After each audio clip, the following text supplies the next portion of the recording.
திருச்சிற்றம்பலம். தென்னாடுடைய சிவனே போற்றி, எந்நாட்டவர்க்கும் இறைவா போற்றி. அவளை அறிய அமரரும் இல்லை, அவளன்றி செய்யும் அருந்தவமில்லை. அவளை அறிய அமரரும் இல்லை, அவளன்றி செய்யும் அருந்தவமில்லை. அவளன்றி ஐவரால் ஆவதொன்றில்லை, அவளன்றி ஊர் பூகும் ஆரறியேனே. அவளன்றி ஐவரால் ஆவதொன்றில்லை, அவளன்றி ஊர் பூகும் ஆரறியேனே. எல்லாம் வல்ல இறைவனுடைய கருணையினாலே இன்று அவளன்றி ஓர் அணுவும் அசையாது என்ற தலைப்பில் பேச இருக்கின்றோம். இதுவரையில் நாம் இந்த சொற்றொடரை அவனின்றி ஓர் அணுவும் அசையாது என்று கேள்விப்பட்டிருக்கிறோம். ஆனால் இன்று நாம் பேசுகின்ற தலைப்பு அவள் அன்றி ஓர் அணுவும் அசையாது. சக்தி வழிபாடு நம்முடைய தமிழகத்தினுடைய தொன்மையான வழிபாடு. எனவே இந்த தலைப்பில் நாம் இன்று சிந்திப்பது பொருத்தமாக இருக்கும். எல்லாம் அவள் செயல்.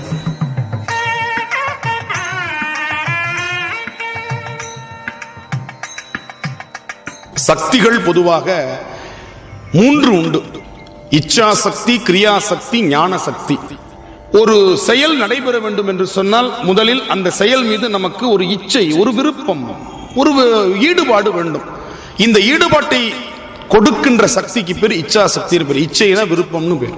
கிரியா என்று சொன்னால் செயல்பாடு, கிரியேட்டிவிட்டி, கிரியேஷன்ஸ் இப்படிலாம் ஆங்கிலத்தில் சொல்றோம் இல்லையா, அது கிரியா என்ற சொல்லிலிருந்து, நம்முடைய சொல்லிலிருந்து போனதுதான். அப்ப இந்த கிரியா சக்தி, இச்சை கிரியையாக மாறுகிறது, செயல்பாடாக மாறுகிறது. ஞான சக்தி அந்த செயலினை முறையானபடி நடத்துவதற்கு காரணமாக இருப்பது ஞான சக்தி. அப்ப இச்சா சக்தி, கிரியா சக்தி, ஞான சக்தி, இந்த மூன்று சக்திகள் இணைந்ததுதான் மகா சக்தியாக, பெருமானோடு இரண்டர கலந்திருக்கின்ற மகா சக்தி. சக்தி இல்லையேல் சிவம் இல்லை. அப்புறமா தான் சொன்னாங்க சிவம் இல்லையேல் சக்தி இல்லைன்னா. முதல்ல சொன்னது சக்தி இல்லையேல் சிவம் இல்லை. சொல்லும் போது கூட அம்மையப்பர்னு தான் சொல்றோம், அப்ப நம்மைன்னு சொல்றது இல்லை, அம்மையப்பர்னு தான் சொல்றோம்.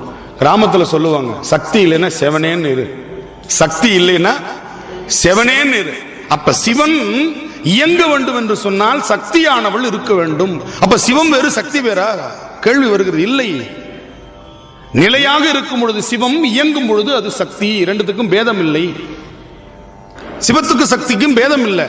இங்க நான் இங்கே இறைவணக்கமாக பாடிய பாடல் திருமந்திர பாடல். அவள் சொல்கிறார், அவளை அறிய அறியா அமரரும் இல்லை, அவளன்றி செய்யும் அரும் தவம் இல்லை. சக்தி இல்லாமல் எந்த தவமும் பெரிய தவம் கிடையாது. அவளே 5 தொழிலையும் ஆற்றுகின்றாள். படைத்தல், காத்தல், ஒடுக்குதல், மறைத்தல், அருளல் என்று சொல்லக்கூடிய 5 தொழிலை ஆற்றக்கூடிய சக்தி படைத்தவளாக அவளே இருக்கின்றாள். அவளன்றி ஊர் புகும் ஆறு அறியேனே. ஊர்னா என்ன ஊரு? சொர்க்கம். சொர்க்கத்துக்கு போவதற்கு சக்தியாக இருக்கக்கூடிய அந்த அம்மையை தவிர எனக்கு வேற வழி தெரியல, அவள் தான் எனக்கு சொர்க்கத்திற்கு வழிகாட்டியாக இருக்கிறாள் என்று திருமந்திரம் குறிப்பிடுகிறது. திருமந்திரம் என்பது தோத்திரமாகவும் சாத்திரமாகவும் பார்க்கக்கூடிய ஒரு அற்புத நூல். இந்த சக்தி வழிபாடு எப்படி வந்தது? நான் இப்ப சொன்ன இந்த தலைப்பை நான் மாத்தல, அவளன்றி ஓர் அணுவும் அசையாதுன்னு நான் தலைப்பை மாத்தல. வேதம் சொல்லுகிறது சர்வம் சக்திமயம். வேதத்தில் உள்ள வார்த்தை இது. சர்வம் சக்திமயம். இந்த உலகத்தில் அனைத்தும் சக்தியினுடைய செயல்பாட்டினால் தான் நிகழ்கிறது. அப்படி அந்த சக்தி வழிபாட்டுக்கு பேரு சமயத்தில் சாக்தம். சிவனை வழிபடக்கூடிய வழிபாடு சைவம், திருமாலை வழிபடக்கூடிய வழிபாடு வைணவம், முருகனை வழிபாடக்கூடிய வழிபாடு கௌமாரம், சூரியனை வழிபடக்கூடிய வழிபாடு சௌரவம், சக்தியை வழிபடக்கூடிய வழிபாடு சாக்தம். சாக்தர்கள் என்று பேர். சக்தி வழிபாட்டை செய்பவர்களுக்கு சாக்தர்கள் என்று பேர். செவ்வாடை தரித்து போவார்கள். அந்த சக்தியானவள் சங்க இலக்கியத்தில் கொற்றவை என்று குறிப்பிடப்படுகிறாள். போர் தெய்வமாக, வெற்றியின் தெய்வமாக கொற்றவை குறிப்பிடப்படுகிறாள். பாலை நிலத்தினுடைய தெய்வம். பிற்கால சோழ சாம்ராஜ்யத்தை கட்டமைத்த விஜயாலய சோழன் என்ற ஒரு பெரிய சோழன், அவன்தான் சோழ பேரரசை, பிற்கால சோழ பேரரசை தமிழகத்தில் கொண்டு வருகிறான்.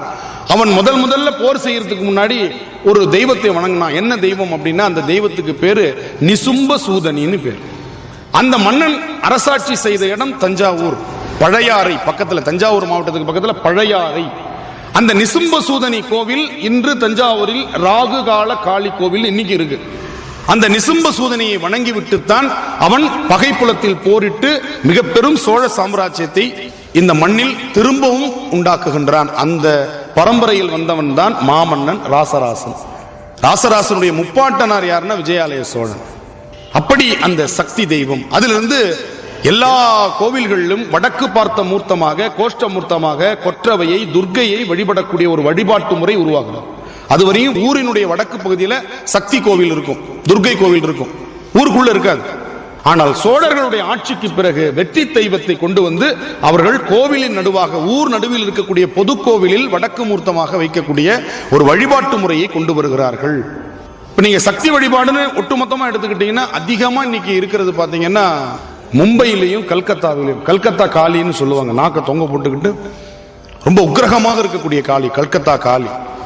மும்பையில் இருக்கக்கூடிய காளி நமக்கு பாத்தீங்கன்னா சாந்தமான சொரூபங்களும் உண்டு. அம்மன், உமையம்மை, சிவபெருமானோடு இருக்கும் போதெல்லாம் சாந்தமான சொரூபி. எப்பொழுதுமே கணவனும் மனைவியா இருக்கும்போது சாந்தமும் அன்புமா இருக்கணுங்கிறது தான். உமையம்மை பாத்தீங்கன்னா சிவபெருமானோடு இருக்கும்பொழுது ரொம்ப அமைதியா சாந்தமா இருக்காங்க, தனியா இருக்கும்பொழுது அவங்க காளியா இருக்கிறாங்க. அப்ப நீங்க அந்த வழிபாட்டு முறைகள்ல கூட நீங்க பாருங்க, சிவம் தனியாக இருக்கும் பொழுது அடியார்களை சோதித்தது, அம்மையோடு இருக்கும் பொழுது அடியார்களுக்கு அருளுகிறது. அம்மைக்கு மட்டும் நான் சொல்லல, அம்மையும் பெருமானோடு இருக்கும் பொழுது அமைதியாக இருக்கிறாள், பெருமானும் அம்மையோடு இருக்கும் பொழுதுதான் இப்ப அடியார்களை சோதிக்கிறது இல்லை. அதனாலதான் அம்மையே அப்பா ஒப்பிலாமணியேன்னு சொல்றார். இறைவனை பாடும் பொழுது முதல்ல அம்மையை சொல்லி அப்புறமா சொல்றார் அம்மையே அப்பா ஒப்பிலாமணியே, பால் நினைந்து ஊட்டும் தாயினும் சால பரிந்து நீ என்று சொல்லுகிறார். இப்படி அந்த அம்மை அம்மை அம்மை என்று சொல்வதற்கு காரணம் இரக்கம், அன்பு, கருணை, இவற்றுக்கெல்லாம் அடிப்படையாக இருக்கக்கூடியது அம்மையினுடைய வடிவம். அதுதான் நாம் பார்க்கின்ற சக்தி வடிவம். காவல் தெய்வமாக அம்மன் வழிபாட்டில் இருக்கிறாள். காவல் தெய்வம் இந்த உலகத்தினுடைய அத்தனை உயிர்களையும் காப்பாற்றக்கூடியவளாக காவல் தெய்வமாக இருக்கிறாள். கோவில்களில் பார்த்தீங்கன்னா அம்மன் சன்னதி இருக்கும்.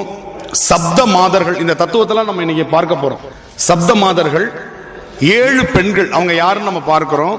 போக சக்தி, வீரசக்தி, அட்டலட்சுமி, சரஸ்வதி, காளி, நவதுர்கை என்று பார்க்கக்கூடிய சக்திகள் கோவில்ல வச்சு வழிபாடு செய்வாங்க. அதுக்கப்புறம் பாத்தீங்கன்னா இறைவனுடைய அரூபம், ரூபம், ரூபா அரூபம்னு 3 வகை உண்டு. கேள்விப்பட்டிருக்கீங்களா? இப்ப இதெல்லாம் உருவ திருமேனின்னு பேர். காற்றாகி எங்கும் கலந்தாய் போற்றி, கைலை மலையானே போற்றி போற்றின்னு சொல்ற, அது அருவம்னு பேர். இப்ப சிவலிங்க திருமேனிக்கு பேரு அரு உருவம்னு பேர். கண்ணுக்கு தெரியாது அருவம், கண்ணுக்கு தெரிவது உருவம். அந்த நிலையில் ரூபா ரூபம் என்பது கண்ணுக்கு தெரியும், ஆனால் அது எப்படி இருக்கும், என்னவென்று நாம் உறுதியாக சொல்ல நிலையில் அந்த தோற்றம் இருக்கும். எடுத்துக்காட்டு சிவலிங்கம். அப்படி பார்க்கும் பொழுது அரூபமாக இருப்பது சிவம், சக்தி. கண்ணுக்கு தெரியாது. சக்தி கண்ணுக்கு தெரியுமா? 2 HP பவர்னு சொல்லுவான். கண்ணில் பாட்ட முடியுமா? ஓடும்போது தெரிஞ்சுக்க வேண்டியதான். கண்ணுக்கு தெரியாது சக்தி. மின்னாற்றல் கண்ணுக்கு தெரியுமா? தொட்டு ஒன்னா பாத்துக்கலாம், கரண்ட் இருக்கா இல்லையான்னு தொட்டு பாத்துக்கலாம் இல்லையா? சூடு, அது ஒரு ஆற்றல். சூடு கண்ணுக்கு தெரியுமா? தெரியாது. அது என்ன ஆற்றல்? தொட்டு பாத்தீங்கன்னா தெரியும். அப்ப ஒவ்வொரு ஆற்றலும் உணரப்படும் நிலையில் அது அரூபமாக இருக்கிறது, செயல்படும் நிலையில் ரூபமாக இருக்கிறது. உணர்கின்ற நிலையில் எப்படி இருக்கு? அரூபமா தான் இருக்குது. ஆனால் செயல்படும் பொழுது அது என்னவா மாறுது? உருவத்தை பெறுகிறது. அப்ப சிவம் என்பது நாதம் என்றும், சக்தி என்பது விந்து தத்துவம் என்றும் நமக்கு தத்துவங்களில் சொல்கிறார்கள். ரூபா ரூபம் என்பது சதாசிவம், மனோன்மணி. சதாசிவம் சிவபெருமான், மனோன்மணி என்பது அம்பிகை. ரூபம் என்பது மகேசன், மகேஸ்வரி, உருத்திரன், உமை, திருமால், இலக்குமி, பிரம்மன், சரஸ்வதி. இது எல்லாமே சக்தி தான். எப்படி சிவபெருமான் உருவம் எடுக்கும் பொழுது பிரம்மாவாக இருந்து படைக்கிறார், திருமாலாக இருந்து காக்கிறார், ருத்ரனாக இருந்து அழிக்கிறார் அல்லது ஒடுக்குகிறார்னு சொல்லணும். சைவத்துல ஒடுக்குகிறார்னு சொல்லணும். அப்ப ஒரே சக்தி என்னவாக இருக்கிறது? உமையாக இருக்கிறது, இலக்குமியாக இருக்கிறது, சரஸ்வதியாக இருக்கிறது, மகேஸ்வரியாக இருக்கிறது. இவற்றுக்கெல்லாம் அடிப்படையாக இருக்கக்கூடிய மகாசக்திக்கு பேரு ராஜராஜேஸ்வரின்னு பேரு. அந்த ராஜராஜேஸ்வரி தான் சிவபெருமானையே படைத்தான் என்பது சக்தி தத்துவத்தில் சொல்லக்கூடிய விஷயம். சக்தியை படைத்தது சிவபெருமான்னு சைவத்துல சொல்லுவோம். ஆனா சாக்தத்தில் என்ன சொல்றாங்க?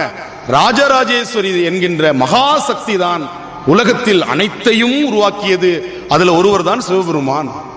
நீங்க திருமால் வழிபாடு செய்யக்கூடிய வைணவர்கள்ட்ட கேட்டீங்கன்னா அவங்க சொல்லுவாங்க, சிவபெருமானை படைத்தவர் திருமால் தான். சுத்தி சுத்தி சுத்தி வந்து பாத்தீங்கன்னா கடவுள் ஒன்றுன்ற புள்ளியில வந்து நிற்பாங்க. நல்ல காலம் பிரம்மாக்கு தனி சமயம் இல்லை.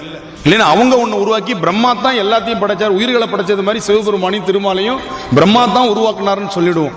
அதனால பிரம்மாவுக்கு நல்ல தனி சமயம் இல்லாத காரணத்தினால் நம்ம விட்டுட்டோம். ஆனா சௌரவத்துல சூரியன் தான் முழுமுதற் கடவுள். சௌரவ வழிபாட்டுல சூரியன் முழுமுதற் கடவுள். அந்த முழுமுதற் கடவுளாகிய சூரியன் தான் அனைத்து உயிர்களையும் படைத்து இருக்கிறான் என்பது சௌரவ வழிபாட்டினுடைய தத்துவம். சரி, நம்ம இங்க சக்தி தத்துவத்துக்கு வரோம். சாக்த வழிபாடு என்கின்ற வழிபாட்டை இந்த சனாதன தர்மத்திலிருந்து 6 கூறாக பிரித்தவர் யாருன்னா ஆதிசங்கரர். அவர் தான் இந்த அருசமய கோட்பாடை கொண்டு வரார். ஆதிசங்கரர் சாக்தம்னு ஒரு வழிபாட்டு முறையை கொண்டு வரார். இந்தியாவில் உள்ள சக்தி பீடங்கள் அப்படின்னு சொன்ன 18 பீடங்கள்னு ஒருத்தர் சொல்றாங்க, ஒருத்தவங்க 51 பீடங்கள், ஒரு சிலர் 108 பீடங்கள் என்று சக்தி பீடங்கள், அதாவது சக்தி ஆட்சி செய்யக்கூடிய சக்தியினுடைய உடல் பாகங்கள் இந்த இந்தியாவில் இறைவனுடைய அந்த மகா நடனத்தின் பொழுது உதரப்படுகிறது. அப்பொழுது அந்த சக்தியினுடைய உடல் எல்லா பாகங்களாக பிரிந்து ஒவ்வொரு இடத்தில் விழுந்தது. விழுந்த இடங்கள் சக்தி பீடங்களாக ஆகியிருக்கின்றன என்ற ஒரு தத்துவம் உண்டு. சிந்து சமவெளி நாகரிகத்திலேயே கொற்றவை இருந்திருக்கிறாள். இண்டஸ் வேலி சிவிலைசேஷன் என்று ஆங்கிலத்தில் சொல்லுவாங்க. ஹீராஸ் பாதிரியார்னு ஒரு பாதிரியார், அவர் தான் சிந்து சமவெளி நாகரிகத்தை தொல்பொருள் ஆராய்ச்சி மூலம் கண்டுபிடிச்சு தமிழர்களுடைய இந்தியாவினுடைய உலகத்தினுடைய தமிழர்களுடைய இந்தியாவினுடைய உலகத்தினுடைய தொல் பழம் சமயம் சைவ சமயம்னு சொன்னது ஹீராஸ் பாதிரியார். அந்த சைவ சமயத்தினுடைய வழிபாட்டின் ஒரு அங்கமாக இருப்பது சக்தி வழிபாடு. கொற்றவையை பழங்கால தமிழர்கள் வணங்கி இருக்கிறார்கள் சொல்லியிருக்காரு ஹீராஸ் பாதிரியார். எவ்வளவு பெரிய ஒரு இது. இன்னைக்கு சிந்து சமவெளி நாகரிகம் எங்க இருக்குன்னா பாகிஸ்தானுக்கு போயிடுச்சு. சிந்து நதி இன்னைக்கு பாகிஸ்தான்ல இருக்குது. அந்த அகழ்வாராய்ச்சி நடைபெற்ற இடம் இன்னைக்கு நம்ம வேற நாட்டில் இருக்கு. அங்கே சிவலிங்கங்கள் கிடைத்திருக்கின்றன. இதுதான் ரொம்ப முக்கியமான செய்தி. சிந்து சமவெளி நாகரிகத்தின் தொல்பொருள் ஆராய்ச்சியில் என்ன கிடைச்சிருக்கு? சிவலிங்க திருமேனிகள் கிடைத்திருக்கின்றன, சக்தி வடிவம் கிடைத்திருக்கிறது, கொற்றவையை பற்றிய குறிப்பு காணப்படுகிறது என்று குறிப்பிடுகிறார்கள். அதே போல இன்றும் பாண்டி நாட்டில் ஒன்றை இயக்குபவன், இயங்குவது, ரெண்டுத்துக்கும் பேர் எப்படி வச்சிருக்காங்க தெரியுமா? இயக்கன் இயக்கின்னு சாமிக்கு பேரு. இயக்கன் எல்லாவற்றுக்கும் காரணமானவன், இயக்கி எல்லாவற்றையும் இயக்குபவள். அதனால இன்னைக்கும் பாத்தீங்கன்னா அங்க சாமிக்கு பேர் என்ன? இயக்கன் இயக்கின்னு. அதுக்கு வந்து சமஸ்கிருதத்துல யக்ஷன் யக்ஷி என்று வடமொழியில் அதுக்கு பேரு. இன்னைக்கு தமிழ்ல இயக்கன் இயக்கின்னு இன்னைக்கு தென்பாண்டி நாட்டில் இருக்கக்கூடிய சிறு தெய்வங்களுக்கு நம்முடைய தமிழர்கள் பெயர் சூட்டி இருக்கிறார்கள். கொற்றவை என்றால் என்ன பொருள்னா, கொற்றம் என்றால் வெற்றி, அவ்வை என்றால் அம்மை, வெற்றியை தருகின்ற அம்மை. கொற்றம் கூட்டல் அவ்வை கொற்றவை, கொற்றவை இருக்கு. இந்த கொற்றவை வழிபாடு சக்தி வழிபாடு புத்த மதத்திலே உண்டுங்க. சிவ வழிபாடு இல்ல புத்த மதத்துல. ஆனால் புத்த மதத்துல என்ன இருக்கு? தேவி என்கின்ற வழிபாடு புத்த மதத்திலும் இருக்கிறது. அதுதான் ரொம்ப முக்கியமான விஷயம். தேவி வழிபாடு உண்டு புத்த மதத்துல. அதே போல பரிபாடல்ல இந்த கொற்றவையை பற்றி எப்படி இருக்கிறான்னா, கொற்றவைக்குத்தான் நெற்றியில் நெற்றிக்கண் இருக்கிறதுன்னு பரிபாடல் சொல்லுது. நம்ம என்ன நினைச்சிட்டு இருக்கிறோம்? சிவபெருமான் தன்னுடைய இடப்பாகத்தை கொடுத்திருக்கிறாரு அம்பாளுக்கு, அதனால நெற்றிக்கண்ல பாதி அம்பாள்கிட்ட இருக்குன்னு சொல்றோம். ஆனா சாக்தர்கள் என்ன சொல்றாங்க? அம்பாள் பிரியப்பட்டு தன்னுடைய வலப்பாகத்தை பெருமானுக்கு கொடுத்திருக்கிறான்னு சொல்றாங்க. அம்பாள் தான் பிரியப்பட்டு தன்னுடைய வலப்பாகத்தில் இருந்துக்க அப்படின்னு சொல்லி அம்பாள் கொடுத்தனத்துலதான் பெருமான் இருக்கிறார். புரியுதா? அது வந்து பரிபாடல் நமக்கு சொல்லுகிறது. நெற்றி விழியா நிறை திலகம் இட்டனலே, நெற்றி விழி, நெற்றியில் விழி உடையவள், கொற்றவை கோலம் கொண்ட ஓர் பெண் என்று சொல்லி பரிபாடலில் சங்க இலக்கியத்தில் குறிப்பு இருக்கிறது. இதைத்தான் நம்முடைய அபிராமி பட்டர் சொல்றார். இறைவர்தம் வாமபாவத்தை வல்விய வவ்விய பாகத்து இறைவரும் நீயும் வரும் இல்லையா? அவர் என்ன சொல்றாரு? பெருமான் என்ன கொடுத்தார்? பெருமான்லாம் கொடுக்கல, இவங்க வாங்கிக்கிட்டாங்க சம உரிமையை. உரிமை என்பது ஒரு கொடுத்து பெறுவது அல்ல. சாக்தத்தில் அதுதான் சொல்லப்படுகிறது. பெருமான் இடப்பாகத்தை கொடுக்கலையா, அம்பாள் உரிமையோடு எடுத்துக்கொண்டாள்னு சொல்றார் அபிராமி பட்டர் அபிராமி அந்தாதியில். வவ்வி என்னது? எடுத்துக்கொள்ளுதல். வவ்வினான்னா எடுத்துக்கொள்ளுதல், பிடுங்கிக் கொள்ளுதல் இன்னும் சொல்லணும். கலோக்கியல் ஃபார்ம்ல என்ன சொல்றோம்? வவ்வுதல்னா பிடுங்குதல்.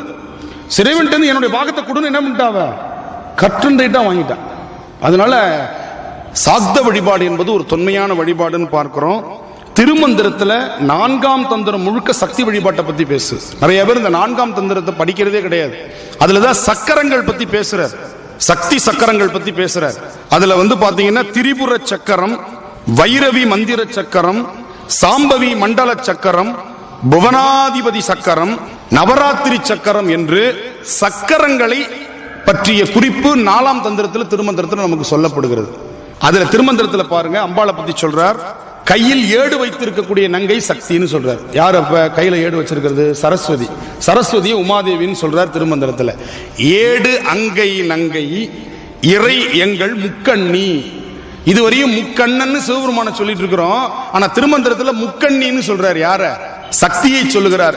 ஏடங்கை நங்கை இறை எங்கள் முக்கண்ணி என்று வருகிறது. அதுவும் வாயும் மனமும் கடந்த மனோன்மணி திருமந்திரத்தில் வரக்கூடியது. வேத ஆகமங்களை தோன்றச் செய்பவள் சக்தியே. சிவபெருமானிடத்தில் இருக்கக்கூடிய வேத ஆகமங்களை தோன்றச் செய்யக்கூடியவள் யாரு? சக்தி தான். இப்ப ஒட்டுமொத்தமான கருப்பொருள் சக்தி இல்லையில் சிவம் இல்லை என்பதிலே சுத்தி கொண்டிருக்கிறது. அதுதான் அவள் அன்றி ஓர் அணுவும் அசையாதுன்னு சொன்ன. இத நாம சொல்றோம் சக்தி வழிபாடு பெருசுன்னு, பரிபாடலை வச்சு சொல்றோம், திருமந்திரத்தை வச்சு சொல்றோம் இல்ல. திருவாசகத்துல மாணிக்க வாசகரே சொல்லிட்டார். திருவாசகத்துல மாணிக்க வாசகர் சொல்றார், உடையாள் உந்தன் நடு இருக்கும், உடையாள் நடுவுள் நீ இருத்தி. உடையாள் நடுவுள் நீ இருக்கும், உடையாள் நடுவுள் நீ இருத்தி. உன்னை நீ இருத்தி கொண்டாள். சக்திக்குள் உன்னுள் சக்தி, சக்தியுள் நீ. இப்படி 2 பேரும் கலந்திருக்கிறீர்கள். உங்க 2 பேரும் என்ன பண்ண முடியாது? பிரிக்க முடியாதுன்னு சொல்றார். இன்னொரு பாட்டுல சொல்றார், முன்னி கடலை சுருக்கு எழுந்துடையாள் என்ன திகழ்ந்தம்மை ஆளுடையாள் இட்டிடையின் மின்னி பொலிந்து எம் பிராட்டி திருவடி மேல் பொன்னம் சிலம்பி திருப்புருவம் என்ன சிலை குலவி நந்தம்மை கோதாட்டி இங்கு நம் இல்லங்கள் தோறும் எழுந்தருளி என்று சொல்லிட்டு வரும்பொழுது, முன்னி அவள் நமக்கு முன் சுரக்கும் இன்னருளே என்ன பொழியாய் மழையேலோர் எம்பாவாய். திருவம்பாவையில சொல்றார், பெருமான் அருளை செய்ய மாட்டாரு, சக்தி வழியா தான் அவர் கொடுப்பாராம். Through the proper channel. பெருமான் டைரக்டா அருள் செய்யறதுக்கு சக்திட்ட அனுமதி வேணும். இதத்தான் நம்முடைய திருமால் வழிபாட்டிலையும் சொல்லுது, தாயார் வழியாத்தான் பெருமாளை அடைய முடியும். எனவே அம்பாள் வழிபாட்டின் மூலமாகத்தான் என்ன பண்ணணுமா? பெருமானை அடைய முடியுமா? அவர் சொல்றார், முன்னி அவள் நமக்கு முன் சுரக்கும் இன்னருளே என்ன பொழியாய் மழையேலோ ரெம்பாவாய். மழையை போல அருள் செய்பவள் யாருன்னா சக்தி. அதனால தான் அந்த அம்மனுக்கு பேரு மாரி அம்மன்னு பேரு. மாரினா மழைன்னு அர்த்தம். அருளை கொடுப்பதில் மழையை போல இருப்பவள். அதனால்தான் அந்த மழை கடவுள் வழிபாடாக அம்மன் வழிபாடு இருந்திருக்கிறது. அதுதான் உலகம் முழுக்க இருக்கக்கூடிய மாரி அம்மன் வழிபாடு. அம்மன்னா அம்மை, மாரினா மழை போல் அருளுகின்ற அம்மை மாரியம்மன் வழிபாடு. இப்ப நவராத்திரிக்கு வரோம். நம்ம இதுவரை ராத்திரினா இரவுன்றது மட்டும்தான் நமக்கு தெரியும். ராத்திரினா இரவு. ஆனா ராத்திரினா சக்தின்னு அர்த்தம், பகல்னா இறைவன் அர்த்தம். இதுவரையும் உங்களுக்கு தெரிந்திருக்குமானால் சந்தோஷம், தெரியலன்னா வருத்தப்படாதீங்க, தெரிஞ்சுக்கிட்டோம். இன்னைக்கு பகல் இறைவனுடைய குறியீடு, ராத்திரி சக்தியினுடைய குறியீடு, நவ சக்திகளை வழிபடும் தினம். அதனால் அதற்கு நவராத்திரி. நீங்க 9 நாள்ல வழிபடணும் அவசியம் இல்லை. 3 நாள் வழிபடலாம், 30 நாள் வழிபடலாம். 9 சக்திகள், அதுதான் நவராத்திரி. நவ சக்திகள் அர்த்தம் நவராத்திரியில. அந்த 9 சக்திகளை பற்றி சொல்லுகிறது ரிக்வேதம் சொல்லுகிறது. அந்த 9 சக்திகள் என்னென்ன? ஏற்கனவே 3 பார்த்துட்டோம். இச்சா சக்தி, கிரியா சக்தி, ஞான சக்தி. 3 ஆச்சா? 4வது சத்துவம், ராட்சசம், தாமசம். 3 குணங்கள், 3 சக்திகள். அடுத்தது பாருங்க, பச்சேந்தி, மத்தியமா, வைகரி. 3 வாக்குகள். இதெல்லாம் சைவ சித்தாந்தத்தினுடைய 96 தத்துவங்கள்ல போய் பார்க்கணும். அதை நம்ம இன்னைக்கு விளக்கி சொன்னா நேரம் ஆயிடும். அப்போ 9 சக்திகள் நமக்கு நவசக்திகளாக இருக்கின்றன. அந்த நவசக்திகளை வணங்கக்கூடிய விழா நவராத்திரி விழா. நவசக்திகள் ஒன்றி இருக்குதான். அந்த ஒன்றிய சக்திகள் 9 சக்திகளாக வியாபகம் அடையும் பொழுது அது நவராத்திரியாக கொண்டாடப்படுகிறது. அதற்கு முதல் நாளுக்கு பேரு மாகாளய அமாவாசை. இதுவரை என்ன சொல்லியிருக்கோம்? மாகாளய அமாவாசை. அது மாகாளயம் அல்ல, மகாலய அமாவாசை. மகா என்று சொன்னால் பெரிய, லயம் என்று சொன்னால் ஒன்றுபடுவது. எப்படி? ஆ லயம், ஆ என்கின்ற ஆன்மாக்கள் லயிக்கின்ற ஒன்றுபடுகின்ற இடம் ஆலயம். மகாலயம் என்று சொன்னால் 9 சக்திகள் பெருமாண்டத்தில் ஒன்றுகின்ற அந்த தினம் மகாலயம். அந்த மகாலய அமாவாசை என்று நாம் வழிபடும் பொழுது பிரதமை என்று தொடங்குகிறது, ஒவ்வொரு சக்தியாக வெளிப்படுகிறாள் வியாபகம். திருப்பியும் தசமி என்று மீண்டும் அவை இறைவனோடு ஒன்றுகிறது. அதுதான் தசமி என்கின்ற வெற்றி விழா, விஜய தசமி. 9 சக்திகளாக வந்து பக்தர்களுக்கு அருள் செய்து மீண்டும் 9 சக்திகளும் ஒன்று கூடி மகா சக்தியாக ஒன்றுகின்றது தான் விஜய தசமி. எனவே கொலு வைக்கிறவங்க அமாவாசையில வைக்க கூடாது, பிரதமையில தான் கொலு வைக்கணும். நிறைய பேர் தவறா அமாவாசை இரவு அன்னைக்கு கொலு வைப்பாங்க. சில பேர் அதை புரிஞ்சுக்கிட்டு அமாவாசை முடிஞ்சிருச்சுன்னா முதல் நாள் இரவு வைக்கலாம். பிரதமையில தான் கொலு தொடங்க வேண்டும். அமாவாசை முழு நாள் இருந்துச்சுன்னா மறுநாள் காலையில தான் நீங்க கொலு வைக்கணும், கொலு வைக்கிற வழக்கம் இருந்தால். அப்ப மகாலயம் என்பதுதான் மாகாலய அமாவாசைன்னு ஆயிடுச்சு. ஒவ்வொரு அமாவாசைக்கும் ஒரு சிறப்பு உண்டு. இந்த மாகாலய அமாவாசை அடுத்து வருகின்ற அமாவாசை தான் தீபாவளி திருநாள். ஆவலினா வரிசை, தீபத்தை வரிசையா வைக்கிறதுக்கு பேர் தீபாவளி. வம்சம் வரிசையா வந்தா வம்சாவளி. ஆவலி என்ற சொல்லுக்கு வரிசை என்பது பொருள். அப்ப தீபத்தை வரிசையாக வழிபடக்கூடிய அந்த வட இந்திய பண்டிகைக்கு பேரு தீபாவளின்னு பேர். நமக்கு தீபாவளி கார்த்திகை நாள் தான். கார்த்திகைக்கு தான் நம்ம தீபத்தை வரிசையா வச்சு வழிபாடு செய்கிறோம். தீபாவளியை நாம் வருவித்துக் கொண்டோம். ஆனால் கார்த்திகையை பத்தி யாரும் கவலைப்படுறதில்ல. தீபாவளிக்கு 1 மாசத்துக்கு முன்னாடில இருந்து கவலைப்படுறோம். அப்படித்தானே? உண்மைதானே? யாராவது கார்த்திகை வருது நம்ம புது துணி எடுக்கணும். இப்ப பொங்கலையே எடுக்க விட்டுட்டோம், நம்ம பொங்கல் வழிபாட்டையே விட்டுட்டோம், அதுக்கு புது துணி எடுக்கிறதே விட்டுட்டோம். தீபாவளிக்கு தான் போனஸ் கிடைக்குது இல்லையா? யாராவது கார்த்திகை போனஸ் கொடுக்குறாங்களா? கிடையாது. தீபாவளிக்கு தான் போனஸ் கொடுக்குறாங்க. அதனால நம்ம தீபாவளிக்கு தான் எல்லாத்தையும் செய்ய வேண்டியதா இருக்கு. 4 ட்ரெஸ் எடுத்தாலும் ஒரு செட்டை கார்த்திகைக்கு எடுத்து வைப்போன்ற மனம் வர மாட்டேங்குது. காலையில ஒண்ணு, மத்தியானம் ஒண்ணு, சாயங்காலம் ஒண்ணு, ராத்திரி ஒண்ணு, 4 சட்டையும் போட்டுருணும் தீபாவளி அன்னைக்கு. அப்ப கார்த்திகை என்கின்ற அற்புதமான தீப திருநாள் நம்முடைய தமிழர் திருநாள் தீபாவளியால் மறக்கப்பட்டு விட்டது. அதுபோல ராத்திரி வழிபாடு என்பது நவராத்திரி என்று நாம் எப்படி புரிந்து கொண்டிருக்கிறோம். நவ என்பதற்கு 2 பொருள் உண்டு. ஒன்று புதுமை. விஜயதசமி அன்னிலிருந்து நம்ம குழந்தையை கொண்டு போய் புதுசா ஸ்கூல்ல சேர்ப்பாங்க. புதுமை. நவ என்றால் புதுமை. நவநாகரீகம் கேள்விப்பட்டிருக்கீங்களா? நவநாகரீகம் அப்படின்னு என்னது? புதுமையானது. புது கவிதைக்கு பாரதியார் வச்ச பேரு நவ கவிதை. சொல் புதிது, சுவை புதிது, பொருள் புதிது, சோதி மிக்க நவ கவிதை. நவ கவிதைனா 9 கவிதை அல்ல, புது கவிதைன்னு அதுக்கு பேர். அப்ப நவராத்திரினா என்ன பொருள்? புதுமைகளை கொண்டாடுகின்ற தினம். பழையன கழிதலும் புதியன புகுதலும் என்று சொல்வார்கள். பழமையான கெட்ட எண்ணங்களை விட்டுவிட்டு புதிய திருமகளை, புதிய திருவை, புதிய செல்வத்தை, புதிய குணங்களை, புதிய பண்புகளை வளர்த்துக் கொள்ளக்கூடிய விரதமாக நவராத்திரி விரதம் கொள்ளப்படுகிறது என்பதுதான் நவராத்திரியுடைய தத்துவம். சுண்டல் கொடுப்பது மட்டுமல்ல, சுண்டல் சாப்பிடுவது மட்டுமல்ல, எல்லாத்துக்கும் நைவேத்தியம் ஒண்ணு வச்சிருக்கிறாங்க. எதுக்காக தெரியுமா? அப்பதான் அந்த விழாவை நம்ம சிரத்தையோட கொண்டாடுவோங்கிறதுங்க. மன மாசுகள் நீங்கணுங்கிறதுக்கு தான் நவராத்திரி. மன மாசு நீங்குதான் நமக்கு இல்லையா? மனத்துக்கண் மாசு இலனாதல் அனைத்தரன் ஆகுல நீரை பெற. கோவிலுக்கு வர வேண்டாம், பூஜை பண்ண வேண்டாம், விளக்குக்கு எண்ணெய் ஊத்த வேண்டாம், எதுவும் வேண்டாம். என்ன இருந்தா மனசுல மாசு இல்லைனான்னு சொல்றாரு. அப்புறம் இதெல்லாம் எதுக்கு அப்படின்னா இருக்கிற மாச கழுவுறதுக்காக. அப்ப கோவிலுக்கு வரும்பொழுதாவது நாம் தூய்மையா இருக்கணும்னு நினைக்கிறோம் இல்லையா? கோவிலுக்கு வரும்பொழுதாவது வேற விஷயத்தை பேசக்கூடாதுன்னு நினைக்கிறோம் இல்லையா? கோவிலுக்கு வரும்பொழுதாவது நம்ம நல்ல நட்பு கிடைக்குது இல்லையா? நல்ல சொற்கள் காதல விழுது இல்லையா? அதனால கோவிலுக்கு வாங்கன்னு சொல்றது காரணம் அந்த மன அழுக்கை கழுவுவதற்கான. பாரதி சொல்லுவான், துணி வெளுக்க மண்ணுண்டு எங்கள் முத்து மாரியம்மா, எங்கள் முத்து மாறி, இந்த மனம் வெளுக்க என்ன உண்டு? இந்த மனசை எப்படி வெளுக்க முடியும்? கொண்டு போய் டோபிட்ட போட்டு எனக்கு கொஞ்சம் மனசை கொஞ்சம் வெளுத்து கொடுங்கன்னு கேட்க முடியுமா? சலவைக்கு போட முடியுமா மனசை? இல்ல மனசு இவ்வளவு அழுக்கா இருக்குன்னு நமக்கு வெளியில் இண்டிகேஷன் தெரியுமா?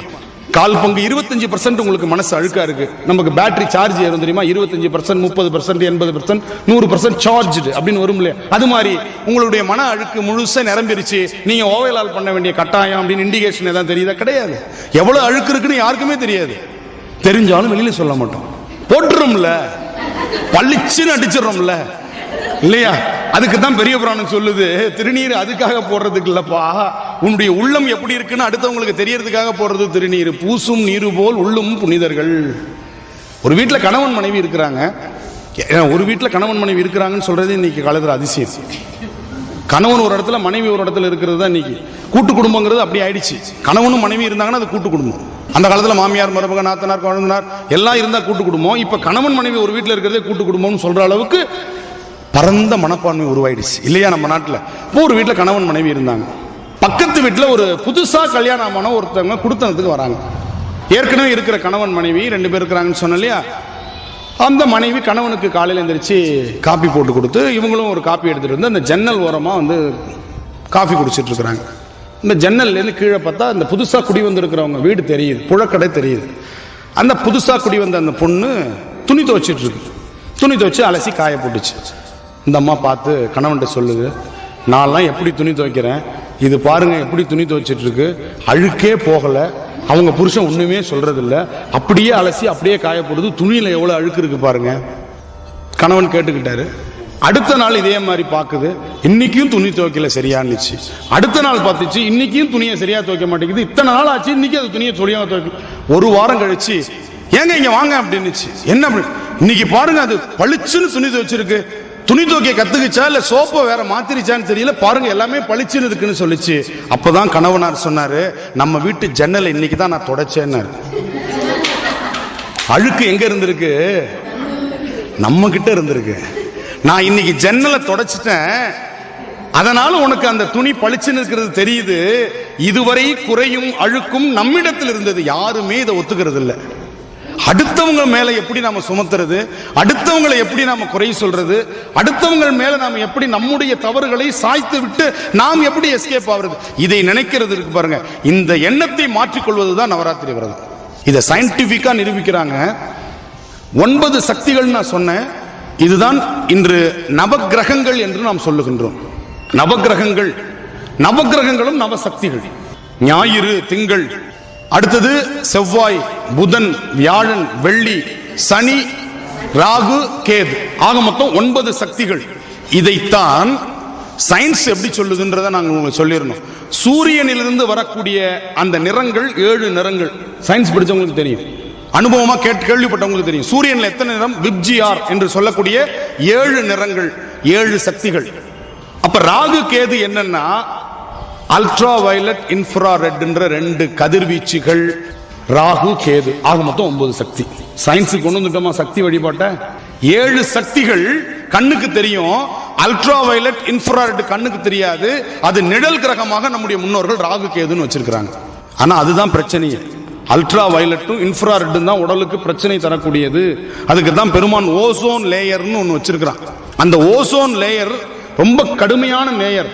அந்த லேயர்லயே ஓட்டையை போட்டோம்னா நம்ம எப்பேற்பட்ட ஜம்பர் வச்சிருக்கிறோம் பாருங்க. ஜம்பர்னா கதவுல ஓட்ட போறது நம்ம அன்பர்களுக்கு எல்லாம் தெரியும். ஜம்பர் நம்ம வச்சிருக்கிற ஜம்பர் எப்படிப்பட்ட ஜம்பர்?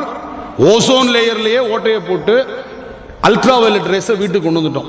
புற்றுநோய் அதிகரிக்கிறது, தோல் நோய்கள் அதிகரிக்கிறது, அலர்ஜி அதிகரித்து கொண்டிருக்கிறது என்றதெல்லாம் நம்ம இன்னைக்கு பேசிக் கொண்டிருக்கிறோமே, காரணம் அந்த ஓசோன் லேயர். ஒரு கவிஞன் எழுதுறான், ஒரு சிறிய இடத்தை குளிரூட்டுவதற்காக உலகத்தை வெப்பமாக்கி கொண்டிருக்கிறோம். ஒரு சிறிய இடத்தை குளிரூட்டுவதற்காக இந்த உலகத்தை வெப்பமாக்கி கொண்டிருக்கிறோம். குளோபல் வார்மிங் என்று அதை ஆங்கிலத்தில் சொல்லுவாங்க. உலகம் வெப்பமாகி கொண்டே இருக்கிறது. ஆனா என்ன நமக்கு கேள்வி வரும், ஒரு காலகட்டம் வரையும் ஃபேன் இல்லாம நம்மளால வாழ முடிஞ்சது. நம்முடைய தாத்தா தலைமுறையில, அப்பா தலைமுறையில ஃபேனே இல்லாம வாழ்ந்து இருக்கிறாங்க. காரணம் என்ன அப்படின்னா, ஃபேன் இல்ல அதனால போட்டுக்கலன்னு அர்த்தம் இல்ல. இந்த ஊர் குளிர்ச்சியா இருந்துச்சு. இந்த உடலுக்கான அந்த குளிர்ச்சி காற்று வரக்கூடிய திசையில் அவர்கள் வீடு அமைந்திருந்தது. இன்னைக்கு காத்து அடைச்சல கட்டிட்டோம். காடுகள் இருந்த இடத்துல வீடு கட்டிட்டோமே, வயற்காடே காணாமே, வயல்ல முழுக்க வீடு கட்டிட்டோம், குளத்தை தூத்து வீடு கட்டிட்டோம். தண்ணி மழை பெஞ்சா வீட்டுக்குள்ள வருதுங்கிறான். ஏன் வராது? குளத்து பக்கம் தானே தண்ணி வரும். குளத்தை அடைச்சி வீட்டை கட்டிவிட்டு, ஊர் பேரே குளத்தூர்னு இருக்கு சென்னையில. ஊர் பேரே குளத்தூர்னு பேரு, இன்னைக்கு குளத்தூர்னு மாத்திட்டாங்க. குளத்தூர்னு ஊரு, அந்த ஊர்ல வீடை கட்டிவிட்டு மழை பெஞ்சா வீட்டுக்குள்ள தண்ணி வருதுன்னா குளத்துக்கு தண்ணி வராம எங்க தண்ணி போகும்? 3வது மடிக்கா தண்ணி ஏறும். அப்ப ஏரி முழுக்க நம்ம என்ன பண்ணிட்டோம்? பிளாட் போட்டாச்சு. அப்ப நமக்கு எப்படி காற்று வரும்? அதனால என்ன பண்றோம்? செயற்கை குளிரூட்டிகளை பயன்படுத்துறோம். இந்த உலகம் வெப்பமாய் கொண்டிருக்கிறது. இந்த உலகம் வெப்பமானா என்ன அர்த்தம்? பனிப்பாறைகள் உருக ஆரம்பிச்சிடும். பனிப்பாறைகள் உருகுச்சுன்னா கடல் மட்டம் அதிகமாயிடும். கடல் மட்டம் அதிகமாயிடுச்சுன்னா நிலப்பரப்பு குறைஞ்சுக்கிட்டே வரும். இந்த உலகம் அடுத்த அழிவை நீரினால் சந்திக்கும்னு கலியுகத்தினுடைய முடிவை பத்தி 2000 வருஷத்துக்கு முன்னாடி சொன்னது இன்னைக்கு நிரூபணம் ஆகி கொண்டு வருகிறது. 2000 வருஷத்துக்கு முன்னாடியே சொல்லிட்டான், கலியுகம் எப்படா அழியும் அப்படின்னா நீரினால் அழியும். இன்னைக்கு கவிஞன் எழுதுறான், இந்த உலகத்தில் இனி ஒரு உலக போர் வருமானால் அது எதற்காக வரும்னா தண்ணீருக்காக வரும். குடிநீர் கிடைக்காது, எல்லாமே கடல் நீரா போயிட்டு இருக்கு. குடிநீர் கிடைக்காது. குடிநீருக்காகத்தான் இந்த உலகப் போர் வரும். அப்ப உலகப் போர் வந்ததுன்னா ஒரு கவிஞன் சொன்ன அந்த வார்த்தையை ஒரு கட்டுரையினுடைய போட்டி தலைப்பாக கொடுத்தாங்க. 3ஆம் உலகப் போருக்கு பின் உலகம் எப்படி இருக்கும்னு தலைப்பு கொடுத்திருந்தாங்க. ஒரு பையனுக்கு முதல் பரிசு கிடைச்சது. கட்டுரை எத்தனை வரி எழுதுனான்னு கேட்டா ஒரே ஒரு வரி கட்டுரை, முதல் பரிசு கிடைச்சிருச்சு. என்ன தலைப்பு? 3ஆம் உலகப் போருக்கு பின் உலகம் எப்படி இருக்கும். கேள்வி. பையன் எழுதுனா 3ஆம் உலகப் போருக்கு பின் உலகம் எப்படி இருக்கும், ஆச்சரியக்குறி. முடிஞ்சு போச்சு. கேள்விக்குறியை ஆச்சரியக்குறியா மாத்தனா 3ஆம் உலகப் போருக்கு பின் உலகம் எப்படி இருக்கும், உலகமே இருக்காது. பதில் ஒரே வரி. அந்த பையனுக்கு முதல் பரிசு கொடுத்தாங்க. 8ஆம் வகுப்பு படிக்கக்கூடிய திருநெல்வேலியை சார்ந்த ஒரு பையன். டாக்டர் அப்துல் கலாம் அந்த பரிசு கொடுத்த பொழுது இந்த செய்தியை ஒரு செய்தித்தாளை நான் படிச்சேன். அப்ப எவ்வளவு ஒரு அற்புதமான ஒரு செய்தியை நாம் இன்னைக்கு பார்த்து கொண்டிருக்கிறோம். ஆனால் அதை பத்தி கவலையே படுறதில்லை. இந்த நவராத்திரி விரதம் எல்லாம் எதற்காக அப்படின்னா இயற்கையை பாதுகாக்கிறது, இயற்கை சக்தியை பாதுகாத்தல், இயற்கை அன்னையை போற்றுதல். அதான் அன்னைன்னு பேர் வச்சாங்க. அப்படி ஒவ்வொன்றும் நம்மால் பாதுகாக்கப்பட வேண்டிய செல்வங்கள் அப்படிங்கறத நம்ம மறந்துடக்கூடாது. அதுக்கு அடுத்தது பாத்தீங்கன்னா தச வித்யா சக்திகள்னு 10 சக்தியாக நம்முடைய வடநாடுகள்ல கொண்டாடப்படும். நமக்கு நவசக்தி, அவங்களுக்கு தச வித்யா என்று சொல்லக்கூடிய 10 சக்திகள். என்ன பேரு? காளி, தாரா, கமலாத்மிகா, அதான் திருமகள், கமலம்னா தாமரை, திரிபுரா, வராகி, சின்னமஸ்தா, புவனேஸ்வரி, மாதங்கி, ரேணுகா, அச்வரூபா என்று சொல்லக்கூடிய 10 சக்திகளை வட இந்தியால வழிபடுகிறார்கள். லலிதா சகஸ்ரநாமம் கேள்விப்பட்டிருப்பீங்க. ஆதிசங்கரர் எழுதின லலிதா சகஸ்ரநாமம். அந்த லலிதா என்பதுதான் மகாசக்தியாகிய ராஜேஸ்வரின்னு தமிழ்ல சொல்றோம். ராஜராஜேஸ்வரி என்று சொல்லக்கூடிய மகாசக்தி எது? லலிதா என்று வணங்கக்கூடிய சக்தி. சரி, சிவபெருமானுக்கு 5 எழுத்து மந்திரம் நாம சிவாய அல்லது சிவாய நாம. முருகப்பெருமானுக்கு சரவண பவ 6 எழுத்து மந்திரம். ஓம் கம் கணபதியே, கணபதி மந்திரம் பார்த்திருக்கிறோம். விஷ்ணுவுக்கு 8 எழுத்து மந்திரம் இல்லையா, அஷ்டாட்சரம்னு பேர். ஓம் நமோ நாராயணாய நம. அம்பாளுக்கு என்ன மந்திரம்? சக்திக்கு எத்தனை மந்திரம்? 9 இல்ல, 15 எழுத்துக்கள். சக்திக்கு எத்தனை எழுத்து? 15 எழுத்துக்கள். அதுக்கு என்ன பேர் அப்படின்னா பஞ்சதச மந்திரம். பஞ்சதச மந்திரம். இந்த பஞ்சதச மந்திரம் என்பது என்னன்னா 5 எழுத்தும் உண்டு சக்திக்கு, 5 எழுத்து மந்திரமும் உண்டு, 8 எழுத்து மந்திரமும் உண்டு, ஓம் என்று சொல்லக்கூடிய ஒரே ஒற்றை பிரணவமும் உண்டு. மற்ற 2 எழுத்துக்கள் என்னன்னா முருகப்பெருமானுடைய எழுத்தும் உண்டு, விநாயக பெருமானுடைய எழுத்து உண்டு. ஆக மொத்தம் 11 எழுத்து பிளஸ் 4 எழுத்து சேர்ந்து 15 எழுத்துக்களும் ஒன்றிணைந்தது. அதனாலதான் நான் சொன்னேன் மகா சக்தியில எல்லாம் அடக்கம். அதனால அவளுக்கு பஞ்சதச மந்திரம்னு பேர். அதனால நீங்க பஞ்சாட்சரம் சொன்னாலும் சரி, முருகப்பெருமான் மந்திரத்தை சொன்னாலும், விநாயக பெருமானுடைய மந்திரத்தை சொன்னாலும், திருமாலுடைய மந்திரத்தை சொன்னாலும் அந்த மந்திரம் சக்தியைத்தான் போய் சேரும். அதுதான் பஞ்சதச மந்திரம்னு சொல்றாங்க. சரி, அம்பாளுக்கு என்னென்ன விரதம் இருக்கு, எத்தனை விரதம் இருக்கு? உங்களுக்கு எல்லாம் என்னென்ன விரதம் தெரிஞ்சிருக்கும்? வரலட்சுமி நோன்புன்னு ஒண்ணு தெரியும். அப்புறம் கேதார கௌரி விரதம் தெரியுமா? தீபாவளிக்கு பக்கத்து நாள், தீபாவளியை ஒட்டி அந்த விரதம் வரும், கேதார கௌரி விரதம். அப்புறம் வேற அம்பாள் விரதங்கள் வேற என்னென்ன தெரியும்? வெள்ளிக்கிழமை விரதம், அது எந்த வெள்ளி? ஆடி வெள்ளி. அப்புறம் காரைக்கால் அம்மையார் விரதமா? இதுக்குள்ளே முடிச்சுக்கிறோம் நாங்க. மற்ற நாள் எங்களால் சாப்பிடாம இருக்க முடியாது. விரதம்ங்கிறது நம்ம சாப்பிடுறதுனால சாப்பாட்டுல கொண்டு போய் விரதம் வச்சிருக்கிறது விரோதம். விரதம் என்பது மனக்கட்டுப்பாடு. அதை முதல்ல புரிஞ்சுக்கணும். அந்த மனக்கட்டுப்பாடு வரத்துக்காக எளிய உணவு எடுத்துக்கணும்னு சொல்லியிருக்கிறாங்க. மற்ற உணவு வகைகள் எடுத்துக்கிட்டோம்னா மனக்கட்டுப்பாடு வராது. எனவே எளிய உணவுகளை எடுத்துக்கிட்டோம்னா மனக்கட்டுப்பாடு வரும். ஒன்று சேர்ந்த அந்த உள்ளத்தால் வழிபாடு செய்வதற்கு பேர் விரதம்னு பேர். விரதம் என்று சொன்னால் கட்டுப்பாடு என்று பொருள். அதுல உணவு கட்டுப்பாடு மட்டுமல்ல, மனக்கட்டுப்பாடு, வாக்கு கட்டுப்பாடு. விரதம் அன்னைக்கு யாராவது திட்டினீங்கன்னா விரதம் பலன் இல்லாமல் போய்விடும். விரதம் அன்னைக்கு யாரையும் திட்டக்கூடாது. ஆனா அன்னைக்குதான் சோதனையா எல்லாம் நடக்கும். வீட்டுல நாட்டுல உலகத்துல எல்லாமே சோதனை நடக்கும். ஆனா விரதம் இருந்தோம்னா திட்டவே கூடாது, யாரையும் வையக்கூடாது. ஆண்டாள் சொல்றா இல்லையா விரதத்துல, தீக்குறளை சென்றோதும். தீக்குறள் என்னது? தீய வார்த்தைகளை பேசக்கூடாது. விரதம் இருந்தோம்னா கேட்கிறவங்களுக்கு கொடுக்கணும், பொருளை கொடுக்கணும். ஒருத்தவங்க வீட்டுக்கு வாசல் நின்று கேட்கிறாங்க, அவங்களுக்கு ஏதாவது அன்னைக்கு கொடுக்கணும். இல்லைன்னு சொல்லக்கூடாது. விரதம் அன்னைக்கு என்ன பண்ணக்கூடாது? இல்லைன்னு வார்த்தை வரக்கூடாது. இதெல்லாம் விரதத்துக்கு கட்டுமானம் இருக்கு. நீங்க நினைக்கிற மாதிரி ஒரு வேளை சாப்பிடாம இருந்தா அடுத்த வேளை சேர்த்து சாப்பிடுறது விரதம் அல்ல. இன்னைக்கு விரதம்னா அப்படிதான் இருக்கு. காலையில சாப்பிட மாட்டாங்க, நைட்டு சாப்பிட மாட்டாங்க, மத்தியானம் சாப்பிடறத பார்த்தோம்னா 3 நாள் நாம சாப்பிட மாட்டோம். இதுக்கு பேரு விரதமா? சாப்பாட்டுல வச்சுட்டு இருக்கிறோம் பாருங்க விரதத்தை. அது மாதிரி வீட்டில் கோச்சிக்கிட்டோம்னா சாப்பிட மாட்டோம். எல்லாத்துலயுமே அந்த சாப்பாட்டில் தான் காட்டுவோம் நம்ம இல்லையா. பிரச்சனை சண்டை வருஞ்சுன்னா சாப்பாட்டு தட்டை தூக்கி பறக்க அடிக்கிறது. பிரச்சனைகள் எல்லாமே நம்ம சாப்பாட்டில் கொண்டு வந்து வச்சிருக்கிறோம் பாருங்க. ஏன்னா ஈஸியா எனக்கு கிடைக்கிறது. அது கிடைக்காம போகும்போது அதுக்கு தெரியும். லண்டனுக்கு போன போது தான் தெரிஞ்சது சாப்பாடு எவ்வளவு முக்கியமானது, ஒரு அரிசியும் எவ்வளவு முக்கியமான. அரிசியே பார்க்க முடியாது, எல்லாம் பன்னு பிரெட் ரொட்டியுமா இருக்கு. சைவம் அதுதான் செய்வாங்க, அதான் வீர செய்வோம். அதுக்கப்புறம் மற்றது எல்லாமே அசையுது. நீங்க அசைவம்ங்கிறத நாங்க கோவில்ல இருந்து சொல்ற கூடாது. அசைவம் என்பது விலங்குகள் இதெல்லாம் உயிரற்ற நிலையில் எடுத்துட்டு வந்து சமைக்கிறது. அங்க அப்படி அல்ல, அங்க அசைகிறதெல்லாம் அசைவம். புரியுதா நான் சொல்றது? அதுக்கு மேல சொல்லக்கூடாது. அப்படி விரதங்கள் எத்தனை இருக்கு தெரியுமா அம்பாளுக்கு? நம்ம ஒரு 5-6 விரதம் தான் சொன்னோம், 25 விரதங்களுக்கு மேல இருக்கு அம்பாளுக்கு.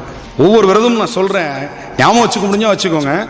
கேதார கௌரி விரதம், நவராத்திரி விரதம், வரலட்சுமி விரதம், காரடையான் விரதம்.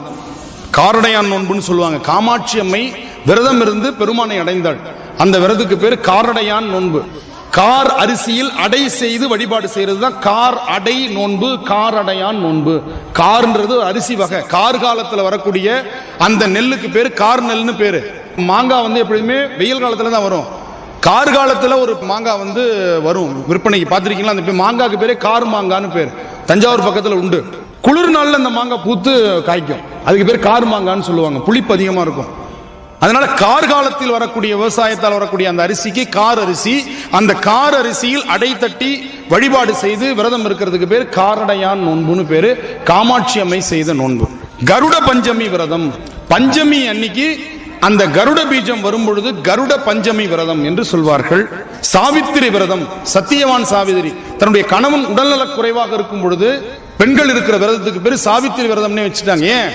சத்தியவான் இறந்து போயிட்டான். யமன்கிட்ட போய் போராடி தன்னுடைய கணவனுடைய உயிரை என்ன பண்றா? மீட்டு கொண்டு வருகிறாள். அந்த நோன்புக்கு பேர் என்னது? சாவித்திரி நோன்புனே ஆயிடுச்சு. அடுத்தது சாவித்திரி சௌரி விரதம் என்று இன்னொரு விரதம் இருக்கிறது. மங்கள கௌரி விரதம், ஸ்வர்ண கௌரி விரதம், யமுனா விரதம், ரிஷி பஞ்சமி விரதம், சரஸ்வதி விரதம், பராசக்தி விரதம், ரோஹிணி விரதம், மகாலட்சுமி விரதம், லட்சுமி குபேர விரதம், சப்தமி விரதம், உமா சுக்கிரவார விரதம், ஐப்பசி உத்திர விரதம், ஆடிப்பூர விரதம், ஆடி வெள்ளி விரதம், பங்குனி உத்தர விரதம். அந்த பங்குனி உத்தரம் தான் சுவாமி அம்பாளுக்கு திருமண நாள். பங்குனி உத்தரம் சுவாமி அம்பாளுடைய திருமண நாள். அதனால பங்குனி உத்தரம் கன்னி பெண்கள் தனக்கு நல்ல கணவனாக வர வேண்டும் என்று விரதம் இருக்கிறது அந்த பங்குனி உத்தர விரதம். தை அமாவாசை விரதம். அந்த தை அமாவாசை விரதம்ங்கிறது தான் அபிராமி பட்டருக்கு அமாவாசை அன்று பௌர்ணமி காட்சி கொடுத்த நாள். அதனால அதுவும் விரதம் ஆயிடுச்சு. அபிராமி பட்டர் கதை உங்களுக்கு எல்லாம் தெரியும். அமாவாசை அன்று மறுநாள் அமாவாசை இருக்கு. முதல் நாள் சரபோஜி ராஜா வருகிறார் திருக்கடவுர் என்ற ஒரு கோவிலுக்கு. அந்த கடவுர் என்ற கோவிலுக்கு வெளியில அபிராமி பட்டர் தியானத்தில் இருக்கிறார், அம்பாள் தியானத்தில் இருக்கிறார்.